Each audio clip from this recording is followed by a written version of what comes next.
Sobat hebat, kalau misalnya kita mau membuat sebuah usaha, kemudian kita tahu modalnya dari mana, kita tahu partnernya siapa, kita tahu usahanya apa, dan kita tahu bagaimana cara memulainya, itu biasa.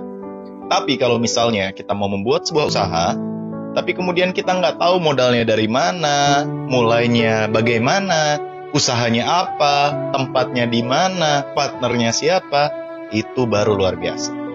Lalu bagaimana caranya agar kita kemudian bisa membuat sebuah usaha?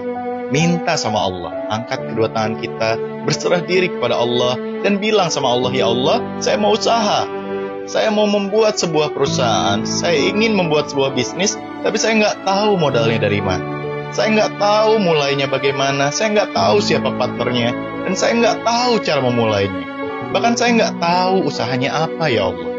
Kemudian bilang sama Allah, maka ya Allah, berikan aku pertolonganmu, berikan aku petunjukmu ya Allah, dan berikan jalannya ya Allah. Dan lihatlah sobat hebat, satu persatu pertolongan Allah itu akan datang kepada kita.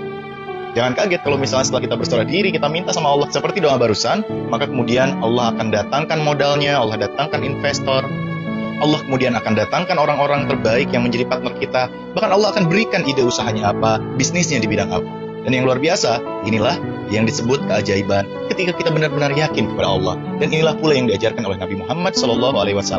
Nah, kalau kita selama ini kan sering salah. Ketika kita mau mulai usaha, yang pertama kita ingat siapa? Nah, kita akan ingat uangnya dulu dari mana. Kemudian kita akan berpikir dan mencari sendiri partnernya siapa. Itulah yang terjadi selama ini. Dan Allah ini nomor kedua, nomor tiga, bahkan nomor kesekian. Dan inilah yang membuat usaha kita nggak berkah. Inilah yang membuat bisnis kita jauh dari harapan. Dan inilah yang membuat bisnis kita stuck karena kita tak lagi mendapat pertolongan atau keajaiban dari Allah Subhanahu wa Ta'ala. Maka mulai sekarang, minta sama Allah, yakinlah Allah akan memberikan jalannya kepada kita, dan lihatlah apa yang akan terjadi pada hidup kita.